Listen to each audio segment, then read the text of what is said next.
Hello everyone.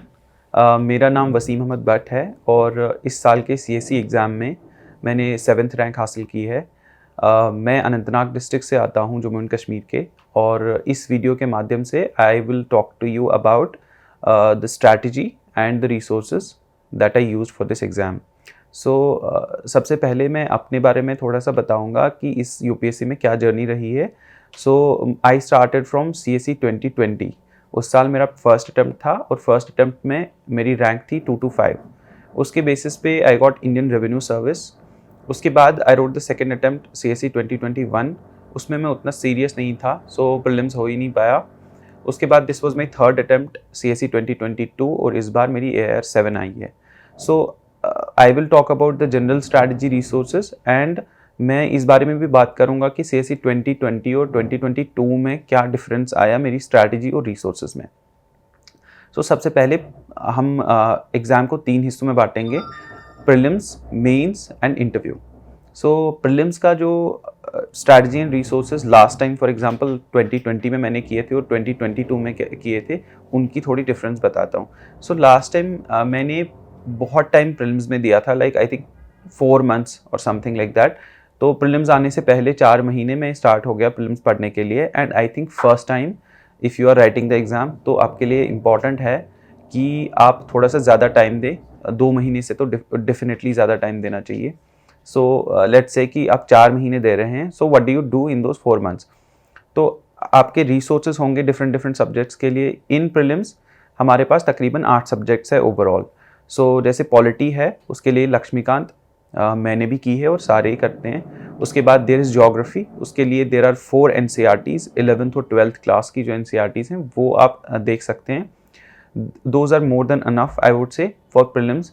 Third is economics. Economics के लिए what you have to do is कि एक जनरल कोई बुक नहीं है ऐसी जिससे आप सब कुछ पढ़ सकते हो। इकोनॉमिक्स के लिए आई वुड से कि आप मैक्रो इकोनॉमिक्स की NCERT पढ़िए और आप इंडियन इकोनॉमी पे एक NCERT आती है, आई थिंक क्लास 12th की या 11th की, तो वो आप एक बार देख लीजिए। उसके बाद थोड़ा सा आप इकोनॉमिक सर्वे और बजट का समरी देखिए।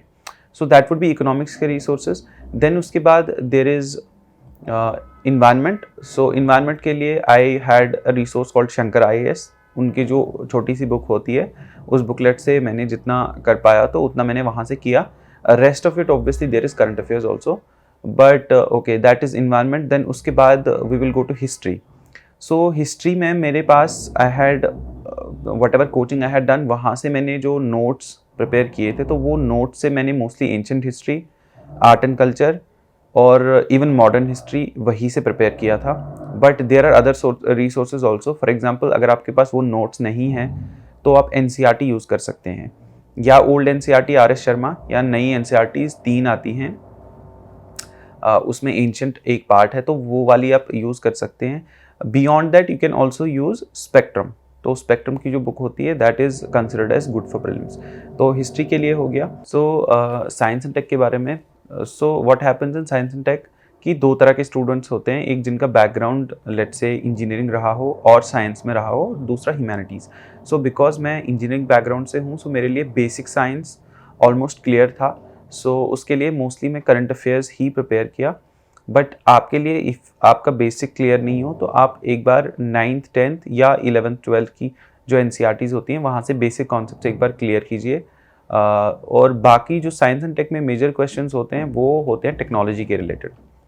टेक्नोलॉजी जो करंटली दुनिया में जो भी टेक्नोलॉजी है नए वाली, जैसे आर्टिफिशियल इंटेलिजेंस, रोबोटिक्स है, those kind of technologies you need to know. How would you know that? You have to use some current affairs. तो करंट अफेयर्स के कोई भी मैगजीन उठा लीजिए, वहाँ से आपको मोस्टली पता चल जाएगा। These are the broad resources for prelims. अब दिस टाइम CSE 2022 में जब मैंने प्रीलिम्स लिखा, what I did was I only did the prelims preparation for like 1.5 months to 2 months, इसी के बीच में मैंने किया था। And what I used to do, because इस बार मेरा थोड़ा नॉलेज बेस ऑब्वियसली इंक्रीज हुआ था, I had already qualified the exam, तो मुझे पता था कि 1.5 महीने 2 महीने में भी I can do the prelims. But I would not suggest you to do that, because पहली बार अगर आप लिख रहे हो या इवन सेकेंड बार आप लिख रहे हो, प्रीलिम्स थोड़ा सा अनप्रिडिक्टेबल हो जाता है। अभी CSE 2023 का मैंने प्रीलिम्स देखा है थोड़ा बहुत, तो वहाँ से मुझे पता चला कि you have to have like a 2 to 3 months dedicated preparation तो होनी ही चाहिए, और उसके अलावा भी और मेहनत करनी पड़ेगी। तो डू दैट। देन प्रीलिम्स में सेकेंड पार्ट आता है which is test series and previous year questions. तो ये दो मुझे लगते हैं they are like you can say the bible for prelims. तो जैसे प्रीवियस ईयर क्वेश्चंस है फॉर एग्जांपल, तो एक बुकलेट आती है मार्केट में, उसमें सारे प्रीवियस ईयर क्वेश्चंस जो प्रीलिम्स के हैं वो सारे टॉपिक वाइज उन्होंने असॉर्ट किए हैं। तो मैंने वो बुकलेट ली थी लास्ट टाइम भी, और इस टाइम भी मैंने सेम बुकलेट से whatever I used to read, उस बुकलेट से मैं देखता था कि कौन से क्वेश्चंस आए हैं उस टॉपिक में से, और मैं करता था। And then I would also do कि उन क्वेश्चंस के जहाँ पे मेरे को आंसर्स एग्जैक्टली पता नहीं थे, उनके आंसर्स में पढ़ता था और थोड़ा डेप्थ में जाता था। तो मुझे ऐसा लगा कि दिस टाइम जब मैंने एग्ज़ाम लिखा तो उन वाले क्वेश्चन से जो पहले आए हुए थे उनके आंसर्स थोड़े डेप्थ में जो पढ़े थे मैंने, काफ़ी क्वेश्चंस वहाँ से भी आए थे। तो ऐसा होता है फॉर एग्जांपल मैं there was a question about clouds. पहले कुछ साल पहले एक क्वेश्चन आया था कि जो upper stratospheric clouds and lower stratospheric cloud something like that, कि उनमें क्या डिफरेंस होता है, तो क्लाउड थिनिंग एंड ऑल के बारे में। तो इस बार एग्जैक्टली उनके मतलब आंसर्स या ऑप्शंस देख के अगर आप देखोगे तो आपको पता चलेगा कि वो क्वेश्चन का थोड़ा डेप्थ में यूपीएससी ने एक और क्वेश्चन पूछ लिया 2022 में। तो सिमिलरली आई थिंक अगर 2023 में भी आप थोड़ा सा चेक करोगे तो डेफिनेटली ऐसे क्वेश्चंस आपको डेफिनेटली मिलेंगे हर साल। सो प्रीवियस ईयर क्वेश्चंस को छोड़ना नहीं है, वो डेफिनेटली ही करने हैं। उसके बाद टेस्ट सीरीज होती है। हर टेस्ट सीरीज में I think most of the coachings provide test series, तो उसमें 30 टेस्ट होते हैं, मोस्टली 30 टेस्ट होते हैं। सो व्हाट यू डू इज़ कि एक तो सेक्शनल टेस्ट होंगे, दूसरे फुल लेंथ टेस्ट होंगे। तो आप सेक्शनल टेस्ट डेफिनेटली लिखिए जब भी आप कोई सब्जेक्ट पढ़ रहे हैं, उसके बाद try to write a sectional test related to that. Similarly let's say कि आपने हिस्ट्री पढ़ लिया तो आपने हिस्ट्री का टेस्ट लिख लिया, आपने आर्ट एंड कल्चर पढ़ लिया उसका टेस्ट लिख लिया। So that will help you because it will build your foundation, और आपको समझ आ जाएगा कि आप कौन सी चीज़ें मिस कर रहे हो। So that is another thing that I wanted to say. उसके बाद जो फुल लेंथ टेस्ट हैं that you can write very close to the exam, कि एग्जाम में 1 महीना रह गया या समथिंग लाइक दैट, तो you write full length test. अब फुल लेंथ टेस्ट में ये होता है कि समटाइम्स कोचिंग में दे विल आस्क बहुत ही random questions. Okay, so some of you might get dejected कि 80 नंबर आ रहे हैं या 90 नंबर आ रहे हैं। तो आई वुड से कि if you are getting something in the range of 85 to 100 तो you are good. And marks पे उतना ज़्यादा ध्यान नहीं देना है, मोर देन कि आप कहाँ पे गलत कर रहे हो। जिस जगह आप गलत कर रहे हो ना, आपको थोड़ा एनालाइज करना है। तो उसके लिए आप टेबल बनाइए, एक 100% श्योर, 75% श्योर एंड 50% श्योर। सो जैसे आप कोई भी क्वेश्चन करेंगे जिसपे आप 100% श्योर थे और आपने उस टेबल में वो डाल दिया और लेटर आपको पता चला कि ये गलत था, तो आपको देखना है कि आपका 100% श्योर गलत क्यों आ रहा है। तो ऐसे ऐसे करके थोड़ा सा आप एनालाइज कीजिए कि आपके 50% जिन पे आप श्योर थे वहाँ पे कितनी गलतियाँ हो रही है। तो आप एग्जैक्टली पता कीजिए कि आपको कितने क्वेश्चंस करने चाहिए। तो जैसे मेरा ये था कि I have to do 85 to 95 questions, इसके अराउंड मतलब। सो 2020 में मैंने 96 क्वेश्चंस किए थे और इस बार भी मैंने इसी रेंज में किए थे। सो आप उस रेंज में करेंगे तो आपका डेफिनेटली मतलब स्कोर ऊपर जाएगा। बट अगर आपको ऐसा लग रहा है कि आपकी नेगेटिव मार्किंग भी ऊपर जा रही है तो आप वो टेस्ट सीरीज से ही पहले से पता कीजिए, वहाँ जाके पता करना थोड़ा प्रॉब्लमेटिक हो सकता है। तो ये प्रीलिम्स का हो गया। बाकी प्रीलिम्स का तीसरा एस्पेक्ट ये है कि मेंटल प्रेशर का जो एस्पेक्ट आता है। जब आप एग्ज़ाम में जाते हो, जब आप टेस्ट लिखते हो, उनमें थोड़ा अंतर होता है। सो टेस्ट में आपका स्टेक कोई भी नहीं होता, अगर नहीं हुआ, कम मार्क्स आ गए, ठीक है आप परेशान हो गए, बट अगर प्रीलिम्स में आपके कम मार्क्स आ गए तो you are out of the list for 1 year. So वो जो प्रेशर होता है, काफ़ी सारे बच्चे उसकी वजह से गलत कर देते हैं, मुझे लगता है ऐसा। और मैं जब खुद 2020 का मैंने दिया था तो मुझे ऐसा लगा कि मैंने ऐसे एग्ज़ाम दिया जैसे वो एक टेस्ट था। मतलब मैंने इतना सोचा नहीं कि आगे जाके उसका रिपरकशन क्या होगा अगर नहीं होगा तो। उसकी वजह से मेरे ठीक ठाक मार्क्स आ गए बिकॉज प्रेशर उतना ज़्यादा नहीं था। बट आई नो पीपल की जिनका मतलब प्रोबेबली नॉलेज मेरे से ज़्यादा था, बट वो थोड़े से नर्वस हो जाते हैं एग्ज़ाम में जाके और फिर प्रीलिम्स में इशू आ जाता है। तो that is one thing. So these are the broad things about prelims. Then regarding the mains, so mains में मेरा obviously all of us know कि 4 सब्जेक्ट्स होते, 4 मतलब जीएस होते हैं, 2 ऑप्शनल के पेपर्स होते हैं एंड 2 लैंग्वेज के पेपर्स होते हैं। सो लैंग्वेज के papers all of you I would say कि मेरा फॉर एग्जांपल लैंग्वेज था Urdu and another is English for everyone.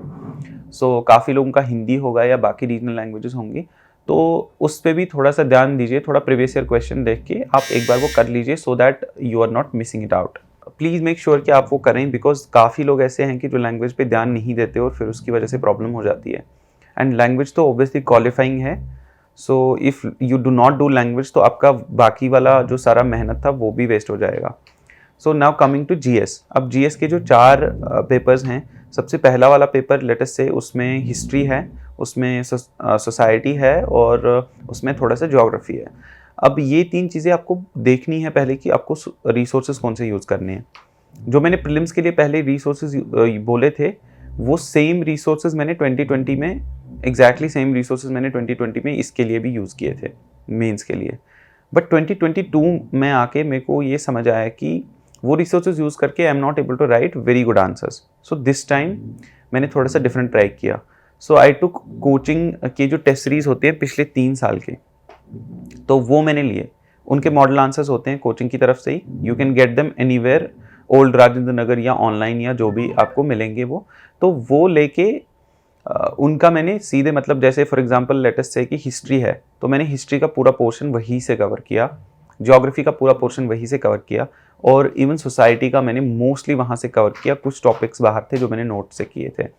तो ये जो मॉडल आंसर से मैंने पढ़ा उससे ये हुआ कि my brain went into answer format, कि मैं आंसर्स ही पढ़ रहा हूँ और आंसर्स ही लिख रहा हूँ, तो थोड़ा सा उसमें स्ट्रीमलाइन हो जाता है। ये स्ट्रैटेजी मैंने पहले शुभम कुमार सर के वीडियो से देखी थी, तो वहाँ से मुझे ये पता चला। तो ये थोड़ा रिवर्स इंजीनियरिंग वाला स्ट्रैटेजी है। उसके बाद सेकेंड जीएस में भी ऑलमोस्ट सिमिलरली मैंने मॉडल आंसर्स पिछले 3 साल के जो थे वो भी देखे, पॉलिटी के और social justice and all, everything I saw from model answers except एक चीज़ सेकंड पेपर में विच इज़ इंटरनेशनल रिलेशंस, बहुत करंट अफेयर्स बेस्ड है। तो मैंने सोचा कि मॉडल आंसर्स का ज़्यादा रिलेवेंस वहाँ पे नहीं रहेगा, बिकॉज वो 3 साल पहले जो क्वेश्चन पूछ रहे हैं मॉडल आंसर्स में टेस्ट सीरीज में वो आज प्रॉब्ली उतना रिलेवेंट नहीं है। So what I did was I took the mains 365 for that. तो आप कोई भी मैगजीन उठा के देखिए इंटरनेशनल रिलेशंस का, तो उसमें से आपको मिल जाएगा कि करंटली जो भी इश्यूज़ हो रहे हैं तो उसके अराउंड आप पढ़ सकते हैं। बट उसके अलावा आई वुड से कि अगर आपको प्रॉब्लम हो रही है इंटरनेशनल रिलेशंस में, मेरे को भी थोड़ा सा इशू था इंटरनेशनल रिलेशंस में, so what you need to do is थोड़ा सा आप स्टैटिक भी पढ़ लीजिए, बैकग्राउंड रिलेशंस का पढ़ेंगे तो आपको करंट अफेयर्स भी समझ आ जाएगा। तो that is the second paper. The third paper resources, so third paper में we have economics, we have disaster, we have security, we have environment. So almost all of these except disaster and security I did from model answers. So economics मैंने model answer से किया, then उसके बाद environment मैंने model answer से किया और then there was disaster. So disaster में मैंने क्या किया कि I had 2 parts. एक तो मेरे पास notes थे हर disaster के related. Most of the disasters were covered in those notes. तो they were good notes, इसलिए मैंने वहाँ से किया। अगर आपके पास ऐसे नोट्स हैं हर डिज़ास्टर के रिलेटेड तो फाइन। देन उसके अलावा मैंने मॉडल आंसर से कुछ क्वेश्चंस किए, जैसे मीडिया का क्या रोल रहता है डिज़ास्टर्स में, या टेक्नोलॉजी का क्या रोल रहता है डिज़ास्टर्स में। तो ये वाले जो क्वेश्चंस थे ये मैंने वहाँ से प्रिपेयर किए जो मॉडल आंसर्स थे। तो थोड़ा सा मैंने यहाँ पे 2 चीज़ों का कन्वर्जेंस लिया। उसके बाद आई हैड सिक्योरिटी। अब सिक्योरिटी में अगेन सेम इशू होता है जो इंटरनेशनल रिलेशंस में होता है। International relations is also current affairs based in model answers and security में भी यही होता है कि मैंने देखा कि कोचिंग सेंटर्स जो हैं वो टेस्ट सीरीज में थोड़ा सिक्योरिटी भी करंट अफेयर्स बेस्ड डालते हैं। बट मैंने पिछले 5-6 साल का जो प्रीवियस ईयर क्वेश्चंस देखे थे यूपीएससी के, तो उसमें मुझे पता चला कि सिक्योरिटी में they ask questions more from static. So वो सेम ही क्वेश्चंस पूछेंगे डेवलपमेंट एंड एक्सट्रीमिज्म या साइबर सिक्योरिटी एट्सेट्रा। तो ये वाले जो मतलब क्वेश्चंस हैं ये बेसिकली आपके बहुत क्लियर होने चाहिए। तो उसके लिए मेरे पास नोट्स थे। होपफुली मैं वो अपनी चैनल पे डालूंगा वो सारे नोट्स, तो आप उसको एक्सेस कर सकते हैं। सो वो नोट्स उनमें ये था कि हर किसी टॉपिक के related I have written like 4-5 pages, ऐसे साइबर सिक्योरिटी के रिलेटेड और वट एवर। तो मैंने करंट अफेयर्स उसमें बहुत ही मिनिमम किया, करंट अफेयर्स का नहीं किया, ना मैंने मॉडल आंसर्स उसमें सिक्योरिटी में किए, तो I did it from notes. तो that was GS3। Then there is GS4। अब GS4 में लास्ट टाइम 2020 में मैंने जब GS4 लिखा था तो मेरे पास क्लास नोट्स थे, मैंने उनसे पढ़ा और टेस्ट लिखे और एग्ज़ाम लिखा, बट मेरे उसमें थोड़े से मार्क्स कम आ गए। इस टाइम मैंने सोचा कि थोड़ा सा मुझे ज़्यादा मेहनत डालनी पड़ेगी, सो व्हाट आई डिड वाज कि मैंने पूरे नोट्स नए से बनाए। सो हर किसी टॉपिक के रिलेटेड आई मेड 2 to 3 और 3 to 4 pages around that I made notes. तो हर टॉपिक के रिलेटेड नोट्स बनाए। उसके बाद एक मैंने ऑनलाइन डॉक्यूमेंट भी बनाया गूगल डॉक्स में, उसमें टेबल फॉर्मेट में मैंने सारे एग्जाम्पल्स जमा किए, टॉपिक्स के रिलेटेड कोट्स जमा किए एंड उनकी डेफिनेशंस वगैरह जमा की, या anything else that is related to that topic. तो वो सारा जो एक बार कंपेंडियम बन गया मेरे नोट्स और वो ऑनलाइन डॉक्यूमेंट जो था, उसको यूज़ करके मैं आंसर स्टार्ट किया लिखना, और मुझे लगा कि मतलब उसकी वजह से काफ़ी इंप्रूवमेंट हुआ आंसर्स में। सो ये GS के बारे में था। अब देयर इज़ वन थिंग कि एक तो होता है कि आपने पढ़ लिया, ठीक है, मॉडल आंसर्स एंड नोट से आपने पढ़ लिया जैसे मैंने बोला, उसके बाद you have to write also. अब लिखने के लिए दो तरीके हैं, आप टेस्ट सीरीज लिखो या आप प्रीवियस ईयर क्वेश्चंस लिखो। मैंने दोनों किए। इस बार मैंने ऐसा किया था, लास्ट टाइम मैंने किया था कि मैंने थोड़ी सी टेस्ट सीरीज लिखी थी बस, उसके बाद ज़्यादा प्रीवियस ईयर क्वेश्चंस देखे नहीं थे। इस टाइम मैंने किया कि टेस्ट सीरीज तो मैं लिखता ही था, कुछ टेस्ट सीरीज का पार्ट जो था वो मैंने प्रीलिम्स से पहले किया, और फुल लेंथ वाला मोस्टली पार्ट मैंने प्रीलिम्स और मेंस के बीच में किया। बट उसके अलावा भी मैंने क्या किया कि हर रोज़ मैं 1 घंटा प्रीवियस ईयर क्वेश्चंस को देता था। सो 2 to 3 और something like that mid day में। तो मैं ऐसा करता था कि लेट्स से 2022 में मैंने एग्ज़ाम लिखा था, तो 2021 का GS1 उठा लिया, उसमें से कुछ क्वेश्चंस लिख लिए 1 घंटे के लिए, आधे घंटे के लिए वो खुद ही इवैल्यूएट में करता था। आपका अगर कोई दोस्त है जिन्होंने ऑलरेडी एग्ज़ाम किया है और समथिंग लाइक दैट, या जिन्होंने एग्ज़ाम लिखा है ऑलरेडी, तो उनको भी आप सेंड कर सकते हो, उनको दिखा सकते हो। तो उससे ये होगा कि ओवर टाइम आप रोज़ रोज़ लिख रहे हो तो वो स्किल डेवलप होगा आंसर राइटिंग का। कभी कभी ऐसा भी होता है कि लेट्स से कि डिफ़िकल्ट क्वेश्चन आ गया और आपको पता भी नहीं है, but you still right that क्योंकि आपका स्किल है। तो वो वाला स्किल सेट मैंने ऐसे डेवलप किया। So that is the test series वाला part and previous year questions. I would say कि प्रीवियस ईयर क्वेश्चंस बहुत ही ज़्यादा इंपॉर्टेंट लगे मुझे। तो आपको अगर लगता है तो आप डेफिनेटली वो ट्राई कीजिए लिखना। ये हो गया GS। उसके बाद देयर इज़ ऑप्शनल। ना ऑप्शनल में it's a slightly different strategy, because GS एक जनरल स्टडीज़ है, ऑप्शनल ऑनर्स लेवल और बैचलर्स लेवल का सब्जेक्ट होता है। सो मेरा ऑप्शनल था एंथ्रोपोलॉजी। अब ऑप्शनल के रिलेटेड जनरल में बोलूँगा कि ऑप्शनल चूज़ कैसे करना है। सबसे पहले तो you have to see the scoring ability of that optional. A lot of optionals have been scoring good in recent times. Anthropology है, sociology, history, political science, और मतलब कभी कभी ऐसा भी हो जाता है कि किसी और ऑप्शन से भी काफ़ी अच्छे स्कोर आते हैं लोगों के, तो उसके हिसाब से आप देखिए। बट उससे भी ज़्यादा इंपॉर्टेंट आई वुड से कि आपका इंटरेस्ट कितना है, बिकॉज अगर आपने स्कोरिंग एबिलिटी के बेसिस पे ही पूरा चूज़ किया तो आपके इंटरेस्ट का इशू ये रहेगा कि आपको 1 साल 1.5 साल वो ऑप्शनल पढ़ना है और आप नहीं पढ़ पाएंगे, तो वो इशू हो जाएगा। So please make sure that आपका जो ये ऑप्शनल चूजिंग है वो प्रॉपरली हो रहा है based on interest and scoring. थोड़ा सा स्कोरिंग भी होना चाहिए और इंटरेस्ट भी होना चाहिए। बाकी आप उसकी टेस्ट सीरीज़ देख लीजिए कि टेस्ट सीरीज़ है मार्केट में या नहीं है, रिसोर्सेज हैं मार्केट में या नहीं है। तो ये सारी चीज़ें आप कंसिडर कीजिए, उसके बेसिस पे आप उसके बेसिस पे आप ऑप्शनल चूज़ कीजिए। तो that is the other thing about optional. Then this is the major mains का पार्ट। देन उसके बाद कम्स द इंटरव्यू। अब इंटरव्यू में you have a different skill set that is required. Skill set है personality का, personality development कितनी हुई है आपकी। तो उसके लिए ऑब्वियसली जितना आपका चाइल्डहुड या थोड़ा पहले से ग्रूमिंग हुआ है थोड़ा पर्सनैलिटी का, तो वो तो फ़ायदा देगा ही।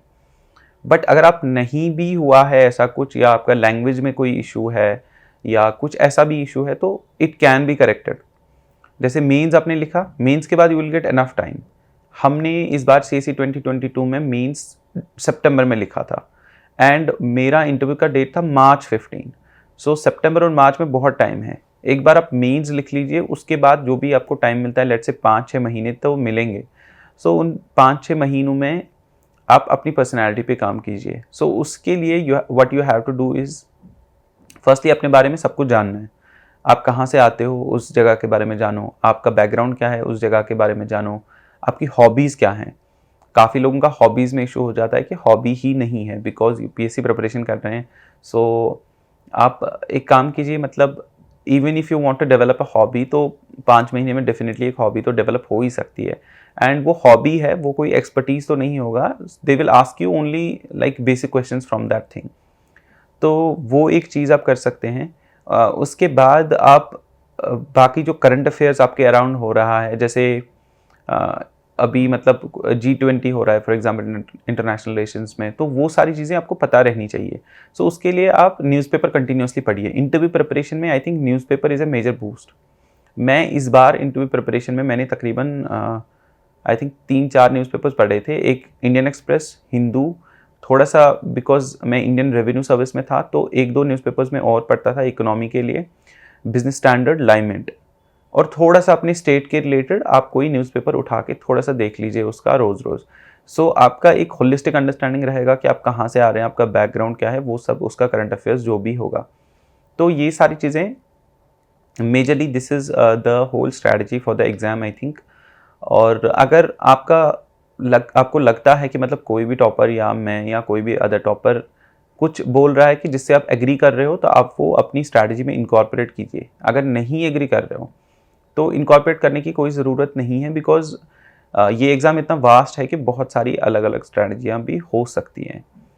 So that is all for this video. Thank you for being here. Thank you for watching this video. And thank you also to the Delhi Knowledge Track for hosting me on this platform. It was a very nice experience.